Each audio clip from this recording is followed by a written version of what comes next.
À Saint-Aignan, les habitants ne décolèrent pas. Ce samedi à 11h30, ils ont prévu de manifester après l'abandon du projet d'aéroport à Notre-Dame-des-Landes. Ils se sentent trahis, mais veulent continuer à se battre. On était très sollicités pour que les gens puissent exprimer leur mécontentement et donc symboliquement on va soit brûler pour ceux qui le voudront notre carte électeur qui est quand même un signe très fort ou soit on propose de les déposer dans une urne qu'on expédiera à l'Élysée au président Macron. Le collectif va se transformer en association pour nous aussi enclencher des procédures judiciaires contre l'État, mais ce qui est complètement fou parce que l'État c'est nous quand même, mais à cause encore une fois de hors-la-loi, on est obligé d'enclencher des procédures contre l'État. Mais plus particulièrement, on en veut à président Macron, parce que c'est lui qui a pris cette décision. La mairie de Nantes lance un appel à vigilance en direction des parents d'élèves. La présence de listeria monocytogène a été détectée dans un lot de fromage servi dans les cantines scolaires le 12 janvier dernier. Les produits restants ont été détruits et un courrier envoyé aux parents d'élèves et au personnel de cantine. Il est conseillé de consulter son médecin en cas de fièvre, accompagné ou non de maux de tête, sachant que le délai d'incubation peut aller jusqu'à 8 semaines. Un numéro de téléphone a été mis en place. Pour plus d'infos, il s'agit du 02 40 41 90 39. Si vous recevez la télévision avec une antenne râteau comme 62% des Ligériens, vous êtes concerné par le changement de fréquence des chaînes de la TNT. Il a été opéré dans la nuit de lundi à mardi en Aquitaine et Pays de la Loire. Objectif, transférer ces fréquences vers la 4G. Pour récupérer vos chaînes disparues avec ce changement, il faut lancer une recherche de fréquences sur votre téléviseur. Pour vous aider à effectuer cette mise à jour qui concerne 3,4 millions de personnes, un numéro, le 09 70 818 818.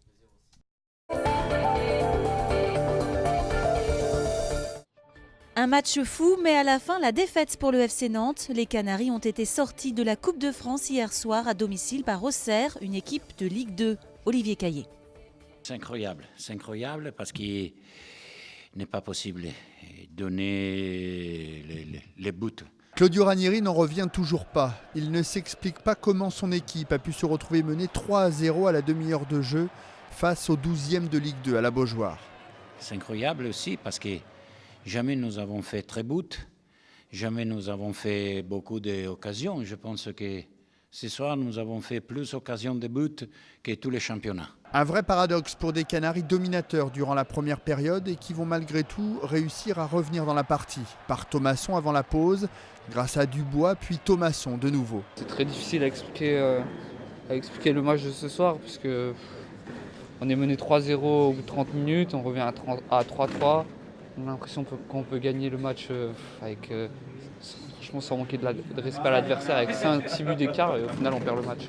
Car réduit à 10 après l'expulsion de Lima, Nantes va céder dans les dernières minutes du match sur ce contre rondement mené par les Auxerrois. Une défaite 4-3, symbole de nouveaux revers à domicile pour les Canaries, le 3e en autant de matchs. Quand on avait une bonne période, je disais toujours que lorsque la difficulté allait arriver, il fallait la surmonter. Voilà, maintenant on est dedans. À nous maintenant de sortir de cette passe. En essayant d'aller glaner quelques points lors de leurs 2 déplacements consécutifs à Guingamp et à Caen en championnat. Ce week-end, l'association Bretagne Vivante organise un comptage des oiseaux dans nos parcs et jardins. Chacun est invité à y participer en scrutant pendant 1 heure son jardin.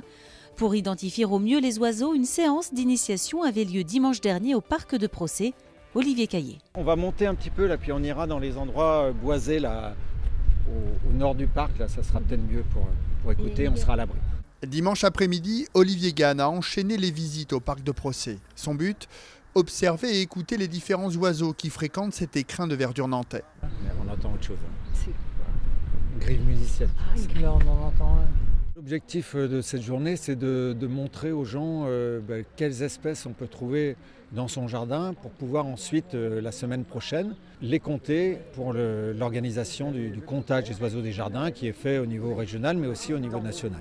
Une sorte de temps de formation pour tous ceux et celles souhaitant participer à ce programme de sciences participatives mis en place depuis 2013 en Loire-Atlantique par l'association Bretagne Vivante. Pendant 1 heure, vous prenez un lieu, alors que ce soit votre jardin ou un parc, et pendant ce temps-là, vous comptez tous les oiseaux que vous voyez. Si vous voyez par exemple une mésange bleue, puis après une autre mésange bleue et encore une autre mésange bleue, vous ne compterez pas 3, vous compterez 1. Alors que si vous en voyez 3 en même temps, vous comptez 3. Des données scientifiques très utiles à l'association Bretagne Vivante pour avoir des tendances sur les oiseaux qui sont plutôt en diminution, d'autres en augmentation, pour pouvoir mieux aussi les protéger par la suite. On a préparé notre jardin, on leur a mis un petit peu à manger cette semaine pour qu'ils prennent l'habitude de venir et on espère bien avoir un plus grand soleil pour qu'ils se déplacent un peu plus la semaine prochaine. Depuis le début de l'opération, les données ont été récoltées dans plus de 600 jardins du département.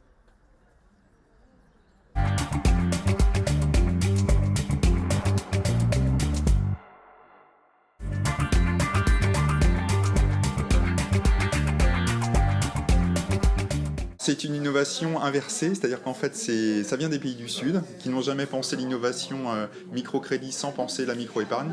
Et pour une raison inconnue, nous l'avons oublié. Donc on est en train de réapprendre ce que les pays du Sud savent depuis longtemps. L'objectif, c'est de créer un livret d'épargne spécifique pour les populations en difficulté financière, adapté à leurs besoins, souple, et qui permet de les emmener vers une épargne qui sert à leur projet, qui les remet en situation positive par rapport à leur argent, tout simplement. Nous proposons une offre bancaire à des personnes qui sont exclues du système bancaire ou qui estiment ne pas pouvoir accéder à ce type de dispositif. Donc c'est quand même une innovation dans ce domaine-là parce qu'il n'y a ni stigmatisation ni jugement.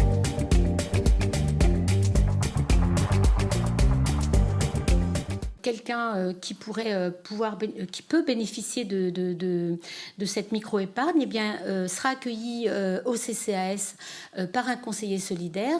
On fera un diagnostic social, un diagnostic de la situation et à partir de ce diagnostic, effectivement, on pourra orienter les personnes vers ce dispositif de micro-épargne, mais ça pourrait être aussi vers un autre dispositif que l'on a mis en place. Et ensuite, le livret est ouvert au Crédit municipal de Nantes et la personne, comme sur un livret classique, mais dans des conditions très très faciles, dès 1 euro, des mouvements d'1 euro, va pouvoir mettre de l'épargne, récupérer l'épargne en fonction de ses projets. On a plafonné à 3 000 euros, nous, de notre côté, pour ensuite basculer sur des produits d'épargne plus classiques. Et ensuite, c'est le CCAS qui, à la fin du projet, va dire écoutez, je considère que vous avez bien réussi votre démarche, donc vous allez basculer dans un système d'épargne classique.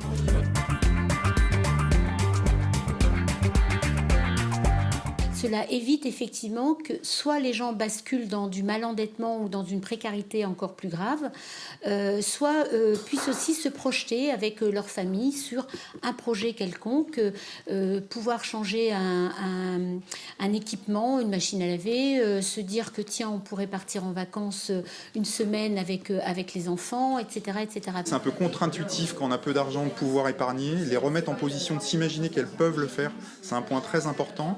Et du coup, réapprendre à se servir ou apprendre à se servir d'un livret, de savoir comment ça marche, comment les intérêts sont calculés, à quel moment, à quoi il faut faire attention, c'est un vrai effort global. On a aussi beaucoup de situations de surendettement, donc c'est comment on peut les éviter grâce à de l'épargne de précaution. Enfin, c'est toute cette pédagogie-là qu'on doit remettre en place. On met les personnes dans une dynamique qui fait que voilà, on est dans une insertion sociale de droit commun.